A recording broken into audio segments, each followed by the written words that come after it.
There it is. 1,000 streams on Weave. That didn't take too long, did it? Let's talk about this.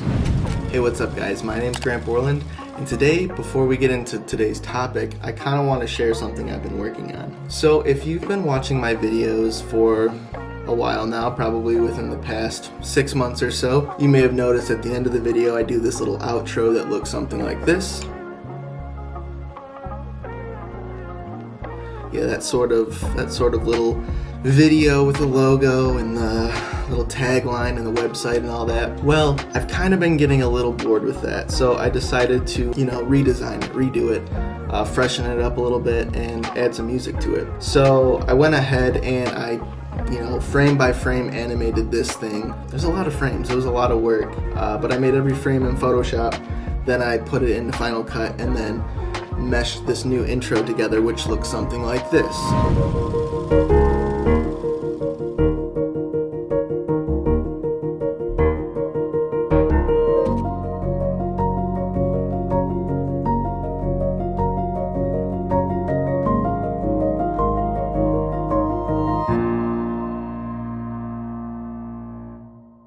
I just love it. I think it looks sweet. Feels fresh, it's cool, feels like there's more work put into it than the other one. I mean, sometimes the whole minimal thing's cool, but I think there's some kind of minimal element to the new one. It's upbeat, it's a little bit, like the music itself is a little bit more upbeat, but it's kind of like a solo piano piece, so it's kind of minimal at the same time. It starts busy and then kind of strips down to, just the website, which I liked it. I just think it's more interesting, and I think I'm going to be using it from now on, at least for a while. At least I'll have two different options to kind of flip between. So I just wanted to share that with you guys because I made it last night and I'm super stoked about it. So anyways, let's get into today's video.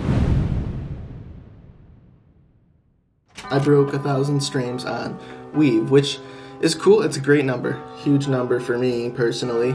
Some people might view 1,000 streams as a very small, insignificant number, but I think there's a lot of musicians out there that don't know how to get past that dreaded less than 1,000 symbol or whatever when you're on Spotify. You want to break that barrier, and a lot of people don't know how to do it. And I'm by no means an expert in this, but I do kind of want to share some of the things that I did to kind of get past that. I mean, I think it's going to keep growing. I mean, today was the first day I noticed it passed 1,000, but it should keep going up from there. So hopefully, we look back at this in 6 months and I'm well above 1,000. But I do want to just kind of be transparent and show you the things that I did and the services and tools I used to kind of generate those streams. There's a few different ways I did it.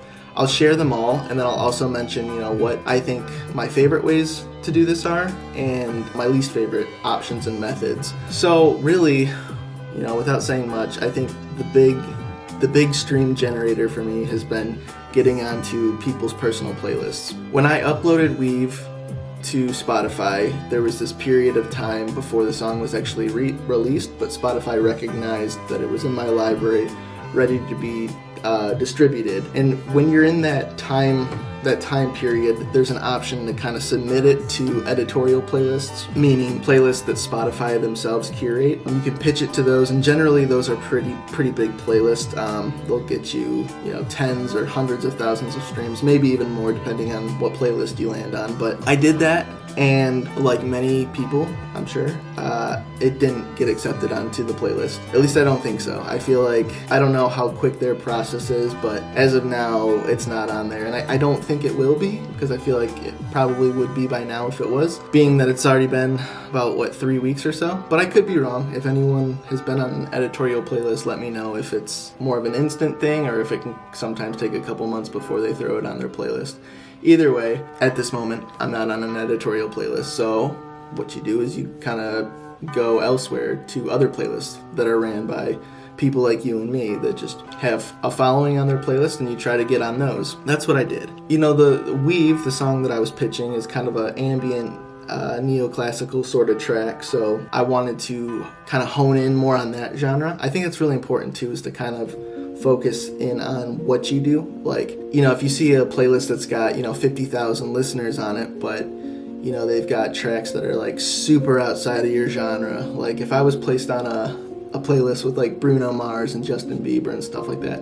I don't think that that's really the best fit for my music, even though it's getting out there to lots of listeners. I don't think you're gonna have like nearly as many great conversions on that, being that, you know, you want people to follow you, you want people to come back and listen to your stuff. So I was trying to be a little bit more intentional. I wasn't trying to get approved for every single playlist. I just wanted to get on playlists that were more geared towards my genre. Let me go ahead.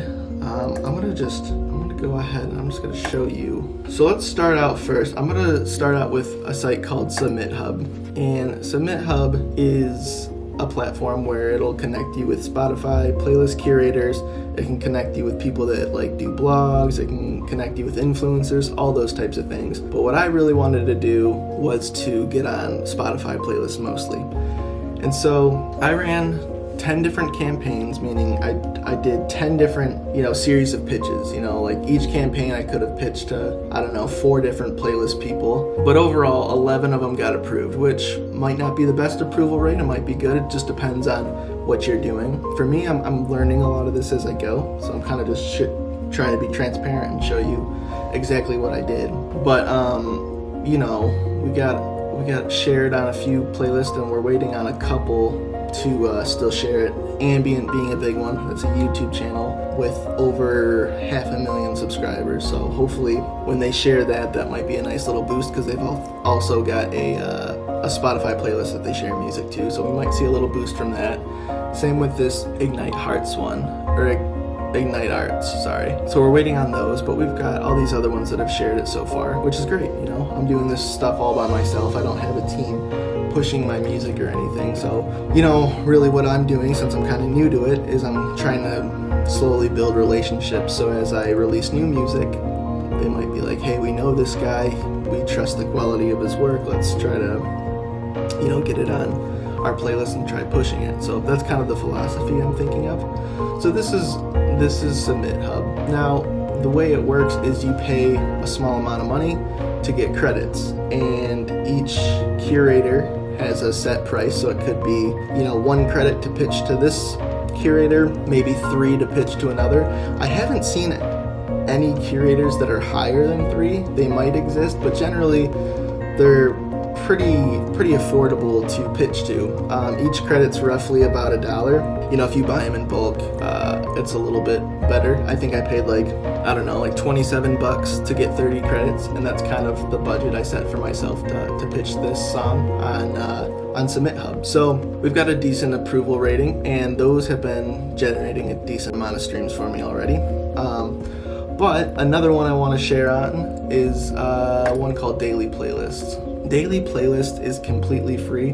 I think there is an option where you can pay money for it. I don't know. I'm not really qualified to speak on if it's any better for the paid version, but for the free version, you submit your track.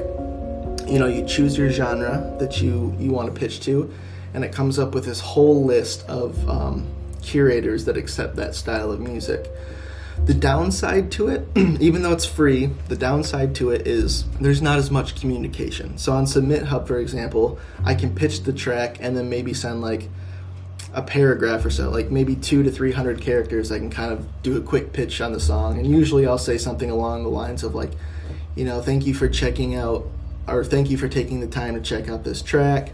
This is an ambient neoclassical piece, you know, with intimate pianos and warm strings, or I don't know, something like that. Or maybe another pitch would be something along the lines of, you know, check out the string section at 1 minute and 46 seconds. I think you'll really like that section. Anything you want. You know, I was kind of experimenting a lot. I didn't necessarily find that, you know, the way I worded it made a big difference in the long term. I think I still had a fair acceptance rate both ways. But yeah, with daily playlists, it's kind of just, you pitch your song, you don't get to say much about it, you just pitch it and hope for the best. Downside is, since it's free, people are extremely slow at getting back to you.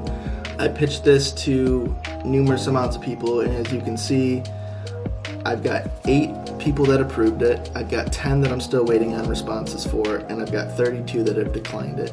And I noticed that a big batch of people just recently declined it, so I don't even, like, I almost wonder if it's like an expiration thing. I don't even know if they like listen to the song or not 100% sure. But daily playlist, it's fine because it's free, but out of all these options I'm showing you, I think daily playlist is probably my least favorite. I've gotten on a few playlists, but they haven't generated a ton of streams. I think the most so far has been maybe like 100 or 200 plays in the course of about 3 weeks. So it's okay. It's definitely a part of the pie, the whole general pie, but it hasn't, at least yet, been a big push to the music. But like I said, maybe your experience will be totally different. This is all a very selective process, and these people behind it, they're just judging this music off their personal tastes. It's not like writing for a publisher where you're trying to get the music synced and the publisher knows what's licensable. This is totally based on people's personal taste and opinion. So when you get a track declined, it's very important not to take it, to heart too much. Don't, take it with a grain of salt. It's all a learning experience for sure, but at the end of the day, you're writing music for yourself, if you're releasing a single and whatnot. So I think it's important to kind of try to keep a thick skin in this, because what someone doesn't like, another person might absolutely love. It might be some person's favorite song where it's been declined by tons of others. So you just got to find the right people that like your music. So that's daily playlist. Another site that I used is a new one called Groover. Groover costs money. I think, what was it? It cost me about 20 or 30 bucks, and I had sent it out to a wide variety of playlist curators. The thing that's kind of interesting about Groover, I noticed, is there's also like it can put you in contact with like publishers and record labels as well. I think Submithub will do that too, but the way Groover laid it out made it very easy to tell that, hey, this is like a publisher, or this is the playlist curator. So maybe this is a good option for you if you're looking to get in with publishers or record labels. Groover might be a good option for you. For me, I've been really mainly trying to focus on playlist promotion, so that's kind of what I was aimed at. If I look, I've got nine pending results, and I've got feedback received on 8. So 8 people have listened to it. And of that 8, it seems like 3 have accepted it. So, like I said, you're going to get a lot of denials. I think that's just part of the process. I think with my song, I think the common thing I was hearing from people is, oh, the song's great, the mix sounds great, all this, but they, maybe it was a little too cinematic for some playlists, or maybe, one thing I was hearing a lot is Weave has like electronic percussion in the back end, and a lot of these playlists I'm pitching to are more ambient, music to study to, music to sleep to, and a lot of those denials come down to, we're looking for completely beatless songs. So something for me to consider the next time I release a song and I'm thinking about playing or pitching to these playlists. I kind of make a list of what works and what doesn't. If I write a song that doesn't have a beat in it, maybe I'll pitch it to these guys that denied it the first time. They seem to like the music, it just wasn't a good fit for their playlist at this time. So it's not so much even like a we think your music sucks kind of thing. It's very small, minute things that kind of sway a playlist curator one way or another. Mind you, these guys are getting probably dozens to hundreds of submissions a day, I would imagine. So I'm sure it's a pretty tough thing for them to choose what makes the cut and what doesn't. I'm sure they listen to a lot of good music every day. So, just keep that in mind too when you're pitching. But this is Groover. I think it ran me maybe about 20 or 30 bucks. I don't know if I mentioned that. 20 or 30 bucks to kind of host my song on here and pitch to all these different ones. It kind of boiled down to about $2 per pitch I did, but I kind of just did a bulk thing of about 20 or 30 bucks and sent it to a good amount of these people. So the last one I want to touch on is one called Musosoup. I discovered Musosoup through TikTok, actually. I was scrolling, and my whole For You page now is all music related stuff, music marketing, things like that. But someone had mentioned Musosoup, and I went and I checked it out. Their process, I think that they're trying to get like higher quality artists on there, because there's kind of a screening process before you can get accepted onto their platform. So for me, I had to fill out all this information about myself. I had to upload the song. I had to upload an electronic press kit, or an EPK. So an EPK is kind of like like for me, it was like a PDF document. It had some photos of myself, and then it was kind of like a bio and some interesting facts about the song. Musosoup has a EPK generator where it'll ask you some questions. You fill it out to the best of your abilities, and then it'll come up and it'll give you, a pre-crafted EPK. I used their pre-crafted EPK, but I thought it looked really ugly, so I kind of copied and pasted the text over into my own PDF document and kind of made it look nice with photos. I just kind of wanted to make it look a little bit nicer than maybe some of the other people that kind of do the bare minimum, and it worked. I got approved onto their platform.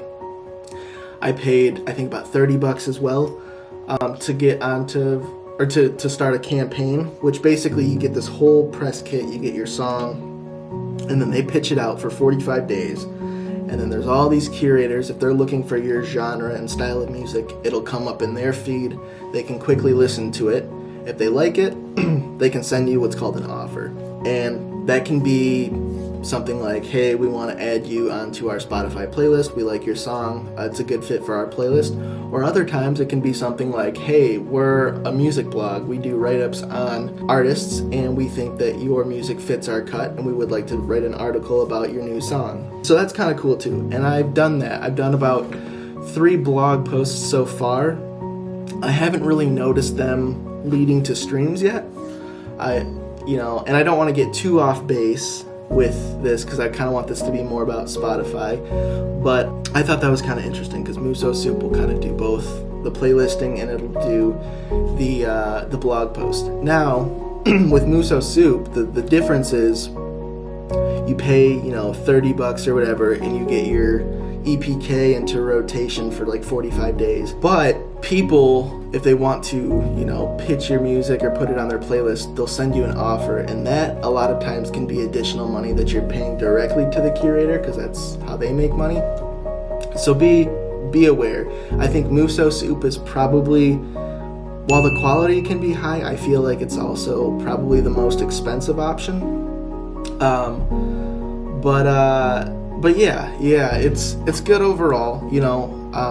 There's also free alternative options I've noticed too. So like, let's say someone comes to me and they're like, hey, we want to write an article about you for $15 or whatever the case is. You can do that. Or sometimes they'll be like, we also offer a free alternative where you don't pay us anything. We won't write an article about you, but we will throw you on our Spotify playlist for a month or something like that. So there's like different levels, and I think it's worth checking out. So that's kind of the overlook at Musosoup. So those are four platforms I use to kind of help me generate over 1,000 streams. If I were to kind of rate these from my most favorite to my least favorite in terms of overall effectiveness, I would say my favorite has been Submithub. I think right under that would probably be Musosoup. I like their platform. I like how it's a little bit more exclusive. Not anyone can join. You kind of have to brain yourself and take yourself a little bit more seriously as an artist. Then I would say Groover after that. I only put Groover in 3rd place because I still feel like I'm learning it a little bit more. I've only had 3 people accept my track, and I'm still waiting on a plethora of people to listen to it. So I just feel like I don't have enough information on it, but that could quickly become one of my favorites. And then my least favorite is probably Daily Playlist. The pros to it is that it can be completely free, but the cons to it is it takes curators forever to get back to you. Even if it says that they're like an active user, it still takes a long time in my experience. And then also, I don't like that there's not communication between you and the playlist curator. If I could do a quick pitch on my track, or there's like a little bit of communication, they told you why it wasn't going to fit their playlist, all that kind of feedback, I think that's really important, and Daily Playlist doesn't really do that for me, at least not on the free version. Maybe on the paid version there's more options like that. But for now, that's why it comes in last place for me. But yeah, those are 4 different sites I think I'd recommend for pitching your music for Spotify playlists, and it's a good way to break 1,000 streams and get kind of out of that dreaded less than 1,000. So yeah, I don't know. I hope this was helpful, guys. I know it's a little bit different than most of my regular content. But it's important to me. I kind of wanted to be transparent about it and show you exactly what I'm doing. And if there's any sites or any advice you can give me that has worked well for you as far as generating Spotify streams, feel free to leave it in a comment below. I'd love to kind of conversate and bounce ideas off people. So yeah, anyways guys, thanks for watching, and I will see you next time.